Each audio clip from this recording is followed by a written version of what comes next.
Warga beramai-ramai menangkap seorang pria berusia 53 tahun karena melakukan aksi asusila di Kalideres, Jakarta Barat. Pria ini kemudian diamankan warga di rumah ketua RT. Sebelumnya, ia kedapatan menunjukkan alat kelaminnya kepada sejumlah perempuan yang melintas di depan rumah kontrakannya.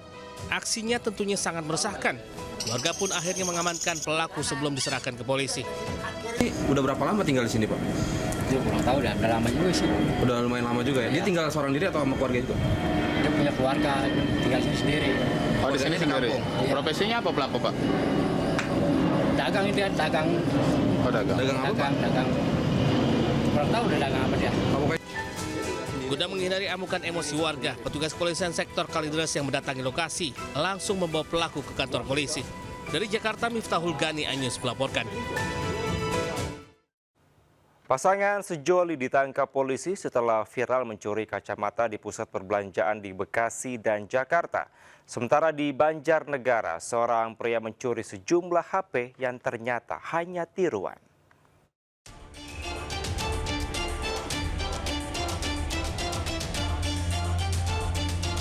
Inilah rekaman CCTV yang viral. Sejoli pelaku pencurian kacamata ini beraksi di dua mal mewah di kawasan Bekasi, Jawa Barat dan Kebayoran Baru, Jakarta Selatan. Guna melancarkan aksinya, pasangan ini berbagi tugas sehingga tak dicurigai penjaga toko. Tak hanya menangkap pasangan sejoli, penyidik Subdit Jatanras turut menangkap penadah barang hasil curian pelaku.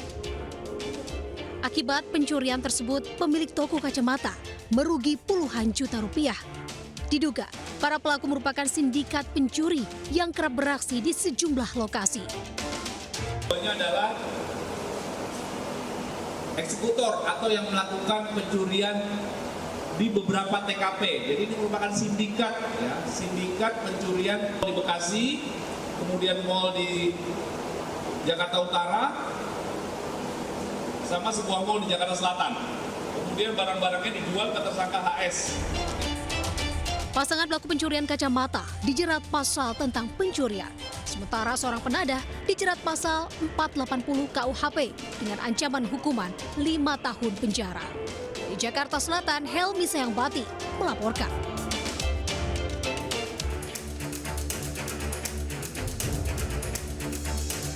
Aksi pencurian ponsel di sebuah gerai di Jalan Letjen Suprapto, Kalipalet, Banjarnegara, Jawa Tengah terekam kamera pengawas. Beraksi seorang diri, pelaku langsung menggasak sejumlah ponsel yang terpajang di atas etalase. Saat kejadian, pemilik toko sedang tertidur. Korban terkejut melihat 2 unit ponsel telah lenyap digasak pelaku. Beruntung bagi korban dan sialnya buat pelaku, ternyata ponsel yang dibawa kabur merupakan ponsel pajangan. Jadi yang dia bilang di situ Berapa jumlahnya Mas? karena di situ ada 3, terus yang di bawah ada 4. Tapi yang diambil cuma sih nggak ada jenis mas. Soalnya kan dapat densam juga. Pemilik toko belum melaporkan kejadian ini ke kantor polisi. Diimbau kepada para pedagang untuk lebih waspada terhadap aksi kriminalitas. Dari Banjarnegara, Jawa Tengah, Nurdin Fauzi, Anyus melaporkan. Pedagang mainan keliling tertangkap basah melakukan aksi asusila kepada anak perempuan berusia 8 tahun di Makassar, Sulawesi Selatan. Sementara viral pemirsa di Garut, seorang pria melecehkan perempuan penumpang angkot.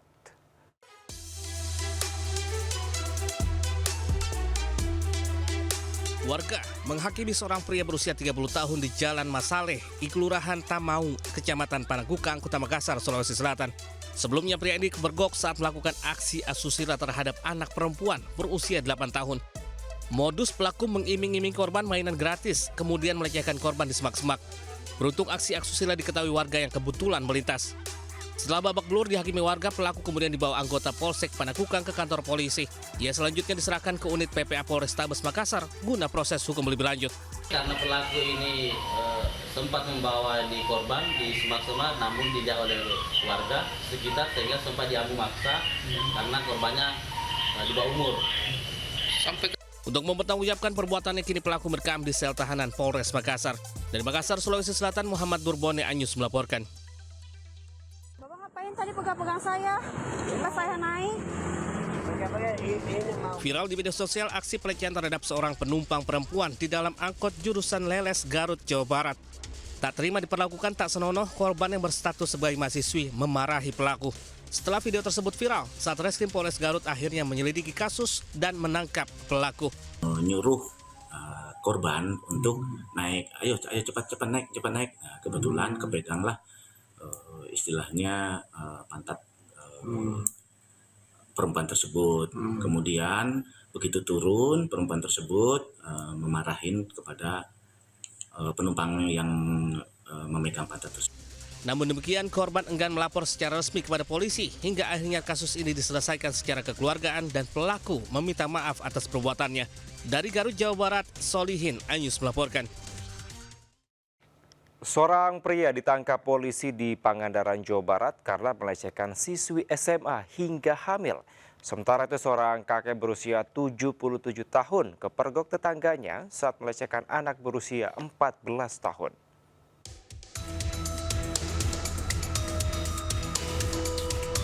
Inilah pelaku pencabulan yang berhasil ditangkap unit PPA Polres Pangandaran. Pria berinisial AA, 22 tahun, warga Kecamatan Parigi, di Tenggarai telah berbuat asusila kepada seorang remaja putri yang masih berstatus pelajar kelas 1 SMA. Diketahui aksi bermula pada bulan Juni 2024 saat korban menginap di rumah tersangka yang merupakan teman dari adiknya sendiri. Pelaku menyeret korban yang takut dan tak berani melawan lalu melecehkannya. Aksi bejatnya berulang sebanyak 5 kali di lokasi berbeda hingga korban hamil dan melahirkan. Sudah sebanyak 5 kali. TKP yaitu di rumah tersangka, yaitu AA, yang diketahui sekitar bulan Juni 2024. Pelaku dijerat pasal perlindungan anak dengan ancaman hukuman 15 tahun penjara. Dari Pangandaran, Jawa Barat, Irfan Ramdiansyah, Anyus melaporkan.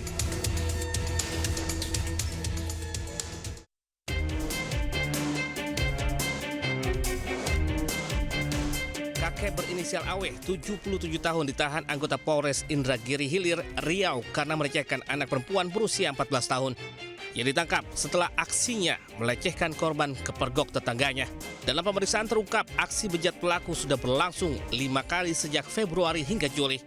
Korban diperdaya pelaku dengan dijanjikan diberi uang 20.000, 50.000 bahkan 100.000 rupiah setiap kali berhubungan badan. Pelaku bahkan mengancam korban akan memberitahu orang tuanya. Pada polisi, pelaku berdalih tak kuat menahan hawa nafsu karena istrinya sudah tua dan pikun. Mengiming-imingi anak tersebut dengan uang 20.000 bervariasi 50.000 karena korban dan pelaku ini tetanggaan sebelah rumah. Pada saat situasinya aman, si kakek ini datang mengajak si korban ini dengan memberikan sejumlah. Akibat perbuatannya, pelaku kini dijerat Undang-Undang Perlindungan Anak sebagaimana dengan ancaman 15 tahun penjara. Dari Kabupaten Indragiri Hilir, Riau, Diki Kurniawan, Anyus melaporkan.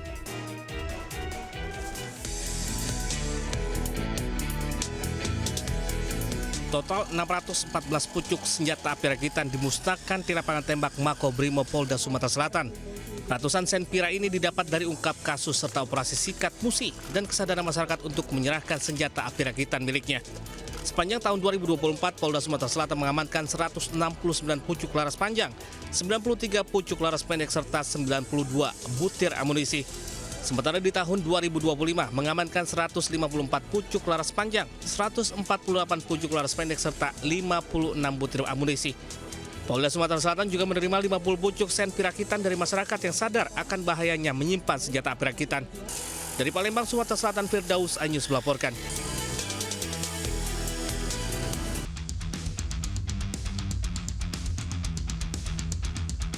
Satpol Airut Polrestabes Banyuwangi dan 35 personel Polda Jatim terus mencari korban tenggelamnya kapal Tunu Pratama Jaya di Selat Bali. Helikopter milik Polda Jatim diterjunkan agar bisa melihat jangkauan terjauh di sekitar lokasi tenggelamnya kapal. Data posko operasi SAR dan potensi SAR gabungan di Pelabuhan Ketapang, sebanyak 29 orang penumpang kapal telah ditemukan selamat dan 6 korban lainnya meninggal dunia. Hingga kini tim SAR gabungan masih terus melakukan pencarian 30 orang korban lainnya.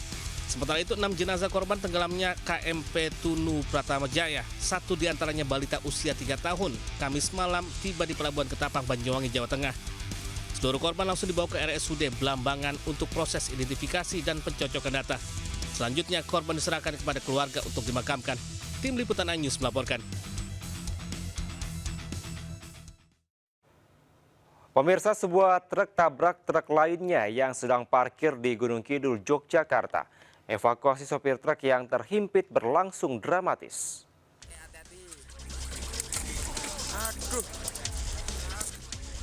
Seperti inilah evakuasi Sarifudin, warga Dempel Kalibawang, Wonosobo yang terjepit truk usai mengalami kecelakaan di Jalan Jogja, Wonosari. Evakuasi dilakukan oleh petugas damkar dan juga PMI dengan cara manual. Beruntung korban berhasil diselamatkan dalam kondisi hidup dan mengalami sejumlah luka. Korban langsung dilarikan ke Rumah Sakit Umum Daerah Gunung Kidul untuk mendapatkan penanganan medis. Diketahui kejadian berawal ketika truk bermuatan kayu yang dikemudikan korban melaju dari arah Jogja menuju Wonosari. Sampainya di lokasi kejadian yang merupakan jalur lurus, truk menabrak tronton yang tengah terparkir di pinggir jalan. Di 3 pagi, suaranya seperti ban pecah. Itu kejadiannya ini nabrak apa sih, Mas? Itu nabrak truk box yang hijau itu, tronton. Hijau. Dari belakang, posisi kencang banget, suaranya. Saya kira itu awalnya ban pecah, tapi ternyata Guna mengetahui penyebab kecelakaan, kasus ditangani aparat Polres Gunung Kidul. Dari Gunung Kidul, Yogyakarta, Kismaya Wibowo Anyus melaporkan. Pemirsa, staf pidana khusus Kejaksaan Negeri tewas tenggelam saat mengejar terduga kasus korupsi yang menceburkan diri ke sungai. Sementara itu, seorang pemuda tenggelam di Sungai Brantas, Sidoarjo.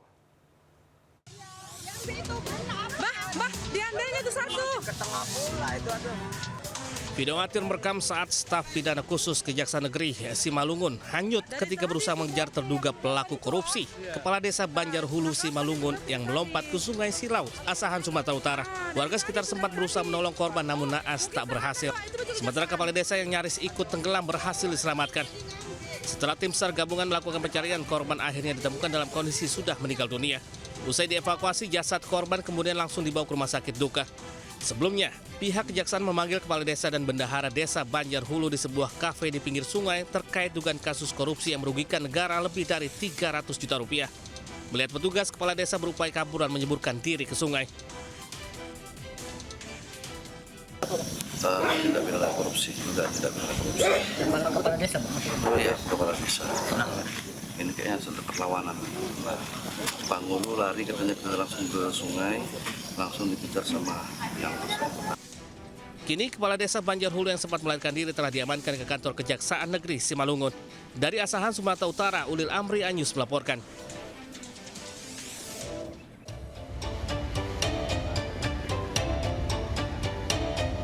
Video amatir warga merekam saat seorang pemuda tenggelam di Sungai Brantas, Desa Lengkong, Kecamatan Mojo Anyar, Kabupaten Mojokerto, Jawa Timur.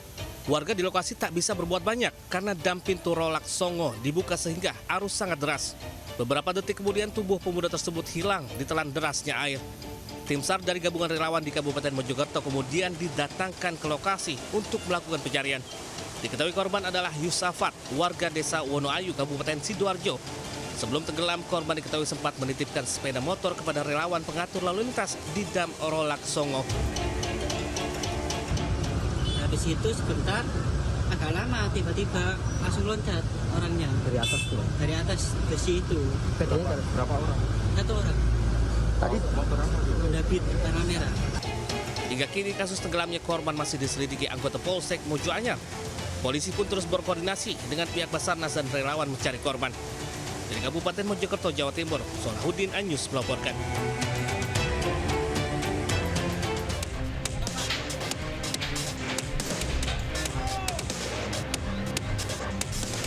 Eksekusi lahan sengketa di Dusun Paludai, Kabupaten Polowali Mandar, Sulawesi Barat berakhir ricuh.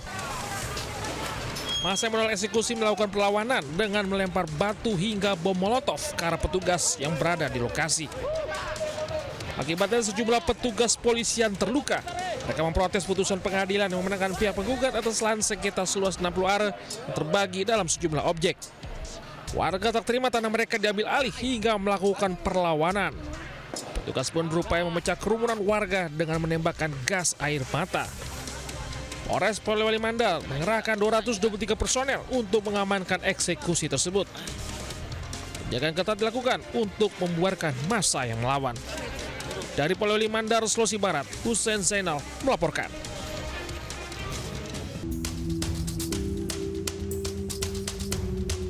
Belasan emak-emak ramai mendatangi SMP Negeri 12 Kota Cilegon di Kecamatan Purwakarta, Kota Cilegon, Banten. Mereka menyuarakan aspirasi mereka lantaran anak-anaknya tidak diterima di sekolah ini pada saat sistem penerimaan murid baru dibuka. Padahal jarak rumah maupun nilai yang dilampirkan pada saat pendaftaran sudah memenuhi kriteria. Namun karena tidak ada perwakilan pihak sekolah yang bisa ditemui, mereka kemudian menggeruduk kantor Dinas Pendidikan dan Kebudayaan Kota Cilegon. Mereka pun menyampaikan keluh kesahnya karena khawatir anak-anaknya tak bisa melanjutkan pendidikannya ke jenjang yang lebih tinggi pasca lulus dari sekolah dasar. Menanggapi hal ini, pihak Dindikbud Kota Cilegon menyatakan akan berusaha memperjuangkan para anak yang tidak diterima di SMPN 12 Kota Cilegon. Tahun ajaran saat ini SMPN 12 Kota Cilegon hanya membuka 4 rombongan belajar atau rombel dengan kuota maksimal 35 orang per rombel lantaran kekurangan ruangan kelas. Dari Cilegon, Banten, Iskandar Nasution Anyus melaporkan. Memasuki tahun ajaran baru, warga mulai berburu perlengkapan sekolah. Di Pasar Mester Jatinegara, Jakarta Timur, omset pedagang perlengkapan sekolah meningkat dibanding tahun lalu.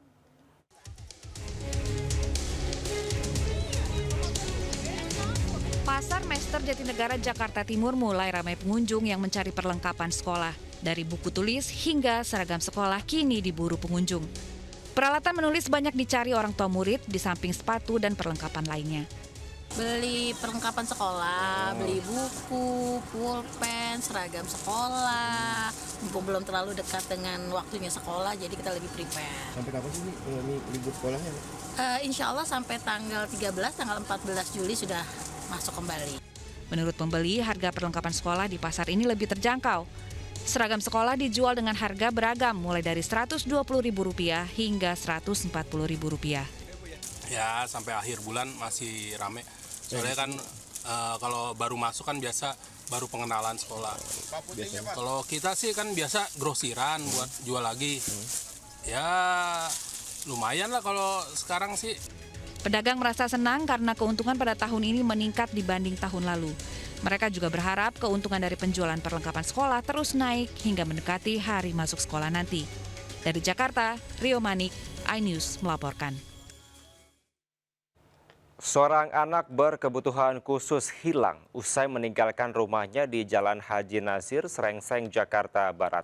Orang tuanya telah berusaha mencari namun tak kunjung ditemukan.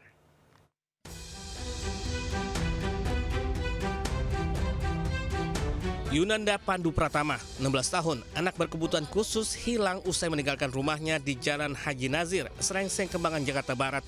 Pada 17 Juni 2025 lalu, ia berpamitan untuk pergi jalan di warung dekat rumahnya, namun tak kunjung kembali. Ini adalah kali kedua Pandu hilang, setelah sebelumnya sempat pergi pada bulan Mei 2025 lalu, hingga akhirnya Pandu ditemukan di wilayah Cilegon, Banten, usai dilacak menggunakan GPS telepon genggamnya. Namun kali ini Pandu pergi tanpa membawa telepon genggam sehingga kedua orang tuanya hanya bisa berkeliling mencari keberadaan sang anak. Ya kita muter-muter ke Meruya, sampai ke Pertukangan, ke Bonjeruk, kita puterin gitu. Sama sekali nggak ketemu. Itu berarti hilangnya pada tanggal berapa, Bu? Selasa 17 Juni sekitar pukul setengah 4 jam 4 sore. Setengah 4 jam 4 sore ya. Kalau untuk kedua orang tua berharap bagi warga yang melihat Pandu agar melaporkan dan mengantarkan ke pihak keluarga atau ke kantor kepolisian terdekat. Dari Jakarta, Miftahul Gani, iNews melaporkan.